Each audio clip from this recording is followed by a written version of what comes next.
Em nome do Pai, do Filho e do Espírito Santo. Amém. Caríssimos irmãos, caríssimos amigos, salve Maria. Bem-vindos a mais uma meditação, uma reflexão sobre o Evangelho dominical, neste que é o segundo domingo do Advento. Estamos já, desde a semana passada, neste novo ano litúrgico, não é? Que é o ano C, a ser acompanhados por São Lucas. E neste domingo, neste segundo domingo do Advento, nos é apresentada uma nova figura que nos preparará para o nascimento de Nosso Senhor no Natal. É nada mais, nada menos do que o precursor, São João Batista. E São Lucas, que nos inicia este capítulo 3, nos versículos 1 a 6, com a apresentação de São João Batista, como é que ele surge.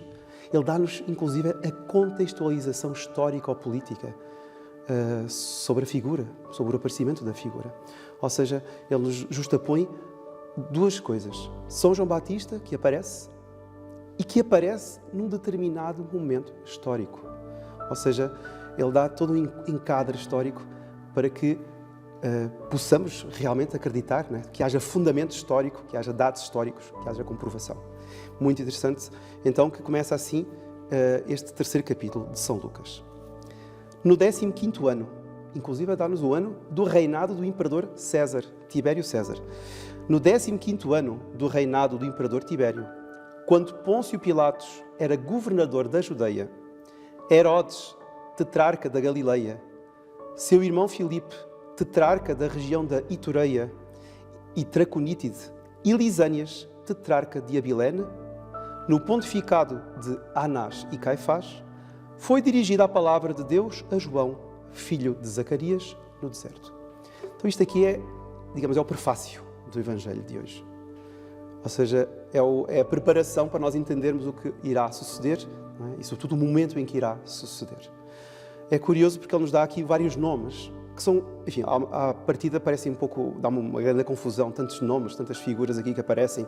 Então, o imperador Tibério, depois Pilatos, etc., Herodes. Bom, isto é muito simples de entender. Bom, o imperador vivia em Roma, não é? No caso era Tibério César. E naquela região da Terra Santa existiam 4 semi-reis, né? Que ele dá os nomes de tetrarcontes, não é?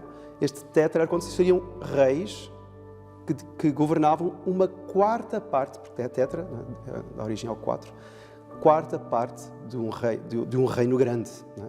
Então eles eram uma espécie de semi-reis. Quem eram estes semi-reis? 3 deles, um deles não aparece aqui, mas vamos já entender, eram filhos de Herodes o Grande.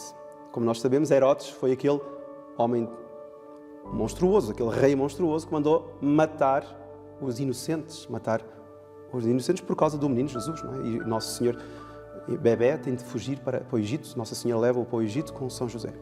Então este era Herodes o Grande. Ora, ele deixou em testamento que o seu reino tinha de ser dividido pelos filhos. Um era Arquelau, que ficaria com a parte da Judeia e da Samaria.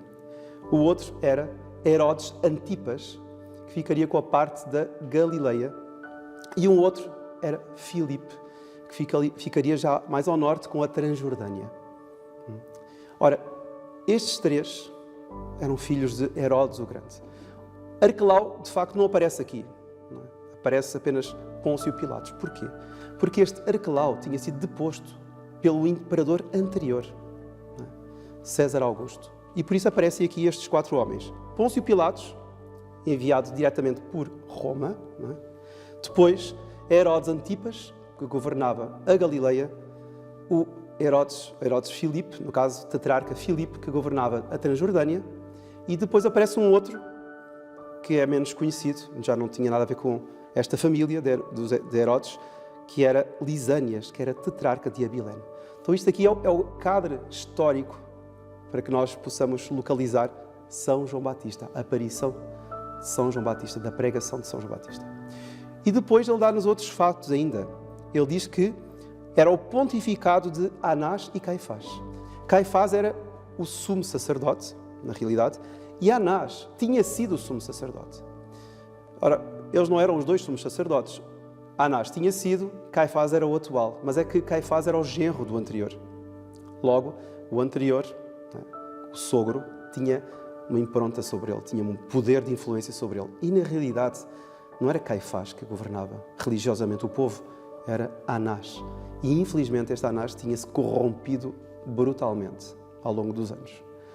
De maneira que ele tinha criado todo um sistema de nepotismo, por onde a família dele, sucessivamente, ia galgando os postos da suprema hierarquia religiosa de Israel. E então é nesse contexto que se dá a aparição de São João Batista no deserto. É curioso, no deserto. E diz aqui então São Lucas: e ele, São João Batista, percorreu toda a zona do Rio Jordão, pregando um batismo de penitência para a remissão dos pecados, como está escrito no livro dos oráculos do profeta Isaías. É muito interessante porque São João Batista não foi para a cidade pregar. É uma coisa curiosa, não sei se repararam que São João Batista não vai para a cidade, no meio do burburinho da cidade. Não. São João Batista fica no deserto a falar, diríamos assim, em linguagem corrente, para o boneco. Quer dizer, ele fica a falar para quem? Porque no deserto não há nada. Não é? Quem está no deserto para ouvir a pregação dele? É que, na realidade, caríssimos irmãos, São João Batista, claro, eu já vivia há vários anos. Dizem, inclusive, segundo uma tradição, que ele pertenceu àquele grupo, um grupo de religioso muito restrito, muito, digamos, radical, que eram os essénios. Bom, seja como for, São João Batista vivia no deserto, alimentava-se, como sabemos, de mel e gafanhotos, enfim, uma emenda não muito convidativa, vestia-se de pele de camelo, ou seja, uma vida ascética, uma vida de sofrimento, uma vida de sacrifícios, preparando interiormente e pregando exteriormente a vinda do Messias. Aliás, a primeira leitura do Evangelho de hoje também nos fala algo disso, porque Baruque vai dizer: Jerusalém, ou seja, meu povo, deixa a tua veste de luto e de aflição e reveste para sempre a beleza da glória que vem de Deus. Ou seja, o povo vivia no cativeiro de Babilónia e em breve poderia deixar a veste de luto e de aflição, porque voltaria para o seu lugar, para o seu verdadeiro caminho, ou seja, voltaria para a sua terra, Israel, ou seja, Jerusalém. É curioso porque aqui São João Batista também, no fundo, mostra ao povo que o povo se tinha desviado do verdadeiro caminho. Não é? O povo não estava a seguir autenticamente os caminhos do Senhor.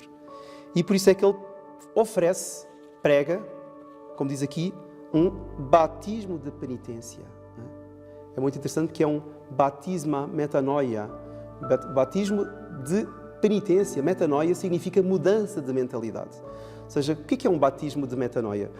É porque a penitência, a autêntica penitência que nós podemos oferecer a Deus é mudarmos a nossa mentalidade. Quer dizer, eu posso oferecer muitos sacrifícios a Deus exteriores. Posso oferecer esmolas. Eu posso oferecer uma pedra que eu tenho no meu sapato e que me faz doer durante o dia. Vou oferecer este sacrifício a Deus. Também é muito bom. Isso também é ótimo. Eu posso oferecer, este advento ou nesta quaresma aqui, eu não vou tomar açúcar. Eu vou fazer sacrifícios. Ou então vou jejuar à sexta-feira. Extraordinário. Isso então realmente é algo louvável mesmo. Tá bom. A verdadeira penitência, aquela penitência que mais agrada ao nosso bom Deus, é mudarmos a nossa mentalidade. E este é o significado do batismo de penitência. E depois diz para a remissão dos pecados. Porque ou nós mudamos a nossa mentalidade, ou nós fazemos uma metanoia, ou então os nossos pecados não serão remidos, não serão perdoados. Mas, Sr. Padre, como é que é isso? Então, não são perdoados? Eu ouvi dizer que quando sou batizado, ou quando sou batizada, todos os pecados são perdoados. E é verdade. É verdade. Mas é que ao longo da nossa vida, caríssimos irmãos, ao longo da nossa vida, depois de nós termos sido perdoados dos pecados, nós vamos adquirindo mais pecados e vamos adquirindo muitas vezes uma mentalidade que não é a mentalidade de Deus. Não é o modo de pensar de Deus. É o meu modo particular de pensar. E evidentemente que Deus, Nosso Senhor, vai se entristecendo com isto porque eu vou-me desviando do verdadeiro caminho. Não é? E por isso é que Ele me convida, e a Igreja me convida, à conversão constante. Que é o quê? É me aproximar do sacerdote, não é? Aquele que tem a ligação com os céus e que me dá a absolvição, que me vai remir dos pecados, me vai libertar novamente dos meus pecados. Não é? E por isso é que o batismo aqui de penitência para a remissão dos pecados. Não adianta nada eu ficar a fazer penitências, mas não ser libertado dos meus pecados. E para eu ser libertado dos meus pecados, eu tenho de dar conta que muitas vezes o caminho que eu estou a trilhar, não é um caminho falso, é um caminho errado. E eu preciso mudar de mentalidade. Porque eu adquiri uma mentalidade, sei lá, do mundo. Eu adquiri uma mentalidade do meu grupo de amigos. Eu adquiri uma mentalidade dada por uma série, sei lá, de televisão, ou por uma revista, por uns livros, por um autor que eu gosto muito e que me criou, digamos, um mundo, uma forma de ver o mundo que eu preciso mudar. Porque me vai levar a fazer trilhar caminhos que não são os caminhos de Deus. E vai ser o desastre. E vejam como São João Batista, de uma forma poética e citando Isaías, nos vai mostrar o que é que precisamos fazer. Uma voz clama no deserto. Então o profeta Isaías já tinha pronunciado, já tinha profetizado que no futuro uma voz andaria por aí a clamar no deserto. Que voz era essa? Era São João Batista. São João Batista que apareceria a clamar no deserto. Imagina um homem aos gritos no deserto, parece um louco. Parece, mas não, estava previsto. E multidões iriam lá para assistir à sua pregação. Porque esses eram os que tinham os ouvidos abertos para escutar e para acolher essa realidade que estava a chegar. Então uma voz clama no deserto: preparai o caminho do Senhor, endireitai as suas veredas. Ou seja, não andem a trilhar caminhos tortuosos, endireitai os caminhos. O caminho para Deus, o caminho para o céu é este. Para que andar a fazer esses desvios? Não adianta de nada. Não é? E depois ele vai dizer uma coisa lindíssima: sejam alteados todos os vales e abatidos os montes e as colinas. É muito bonito porque Handel, por exemplo, que escreveu o Messias, acho que a obra mais famosa de Handel, que nós conhecemos aquelas músicas grandiosas, e sobretudo pelo Aleluia final, toda a gente conhece o Aleluia de Handel, mas uma das músicas do Messias é precisamente este trecho de Isaías. Every valley shall be exalted. Todo o vale será exaltado. Ou seja, o vale, que é um buraco enorme, será exaltado. E todo o monte será rebaixado. O que é que significa isto? É um trecho que é muito bonito, mas isto significa que nós, muitas vezes, desviamos-nos ou para a direita ou para a esquerda. Ou melhor dizendo, ou para cima ou para baixo. Para cima, porque muitas vezes, caríssimos irmãos, nós somos orgulhosos. Não é? Nós somos prepotentes. Nós achamos que nós já sabemos tudo. Já temos a salvação garantida. Eu tenho a minha fé. Eu não preciso fazer essas coisas que você está para aí a dizer, Sr. Padre. Eu já tenho a minha fé. Para quê? Imagina quantas vezes você deve rezar, você deve praticar os sacramentos. O Sr. Padre já tem a minha fé. Ainda que ele não diga para o Padre ou para a pessoa com que estiver a falar com ela. Ela interiormente entra por aqui e sai por cá. Quer dizer, já tenho a minha fé. Então isso é uma montanha. Eu criei uma montanha e coloquei-me lá no alto. E cá em baixo ficamos a gritar: olha, você está isolada aí, está aí por um caminho errado. E a pessoa não quer saber. Porquê? Porque ela criou uma colina, ou mais, criou uma montanha e ela colocou-se nesse pedestal. E ela, no fundo, cria as leis de Deus. Na realidade, ela criou a sua fé, realmente. Mas não é a fé da Igreja. Não é a fé de Nosso Senhor. Não é a fé que Nosso Senhor nos vem mostrar. Não é a fé que ela racionalizou. Ela criou justificações para viver de um modo que lhe agrada. No fundo é isso. Ela não se importa se agrada a Deus ou não. Agrada a si mesma. Ela criou um status, assim, estabeleceu-se numa vida tranquila, por onde ela não quer mudar. E ela tem de abater esse monte. Tem de se humilhar. E por outro lado, caríssimos irmãos, temos também o vale que deve ser exaltado. Porque às vezes acontece o contrário. Às vezes acontece que a pessoa torna-se, enfim, por força das circunstâncias, por força da vida, por falta de cultura, por falta de horizontes, a pessoa torna-se medíocre, mas medíocre. Não pode ser assim. Quer dizer, nós então vivemos num vale, sem horizontes nenhuns. Os horizontes da fé, os horizontes da esperança, do desejo de que este mundo mude, que este mundo seja inteiramente Nossa Senhora. Não. Desde que não mexam nas minhas coisinhas, eu estou tranquila. Que é isso? Isso é um vale no qual a pessoa caiu e não se consegue mais levantar. E ela só vê à volta terra. Ela não consegue subir para ir ao monte para ver o horizonte, para ver o mar. Não. Então, caríssimos irmãos, nós temos aqui dois antípodas, que é o orgulho, onde muitas vezes a pessoa se coloca, e depois o buraco, o vale, não é? Que é a mediocridade, não é? É a banalidade na qual a pessoa vive. Ora, o profeta Isaías, lembrado aqui por São João Batista, neste Evangelho de São Lucas, ou melhor, São João Batista, através do profeta Isaías, vai dizer que os orgulhosos saiam do seu pedestal, não é? Os medíocres saiam da sua trivialidade. Não é? Existe um caminho para Deus. Não é? E se a pessoa não sai do orgulho e não sai da mediocridade, a pessoa não entrará nesse verdadeiro caminho. E depois ele vai dizer: endireitem-se então os caminhos tortuosos e aplanem-se as veredas escarpadas. E assim, termina o Evangelho de hoje, toda a criatura verá a salvação de Deus. É muito, muito bonito porque omnis caro videbit salutare Dei. Ou seja, toda a criatura verá a salvação de Deus. Não são só os homens, é toda a criatura. Toda a criatura verá a salvação de Deus. Agora, com isto eu termino, caríssimos irmãos.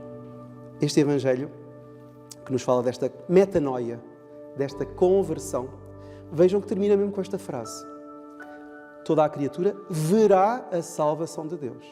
Mas não diz toda a criatura estará na salvação de Deus. Não diz isso. A criatura verá, ou seja, todo o ser humano, no caso concreto, vamos aplicar aqui, claro, aos seres racionais, que estão neste vale de lágrimas, todos nós veremos a salvação de Deus. Todos nós escutaremos a salvação de Deus. Ou seja, eu escutei a salvação de Deus. Você que está-me a ouvir aqui, escutou a salvação de Deus. Uma boa parte do mundo escutou, ou escutará ainda, a salvação de Deus. Mas é preciso, caríssimos irmãos, endireitar o caminho do Senhor. É para isto que a liturgia de hoje nos convida, a mudarmos a nossa mentalidade, a pedirmos a Deus que Ele me ajude, pela sua graça, a endireitar o meu caminho. Eu acho que fiquei cego, eu não consigo mais endireitar o caminho. Qual é o caminho, então? Que eu procure ajuda, que eu reze, que eu peça a graça de Deus, para que possa novamente trilhar o caminho de Deus. Que Nossa Senhora do Advento, Nossa Senhora da Santa Esperança, Nossa Senhora da Expectativa, me faça colocar o olhar nessa esperança última, que é o céu. E que este Natal do Menino Jesus, Natal do Salvador, me faça já colocar no horizonte da minha alma essa esperança da salvação que eu perdi, ou por orgulho, ou por mediocridade. E que Deus, Nosso Senhor, a todos e cada um ajude a endireitar o seu caminho. E a bênção de Deus Todo-Poderoso, Pai, Filho e Espírito Santo, deixe sobre vós e permaneça para sempre. Amém. Louvado seja Nosso Senhor Jesus Cristo.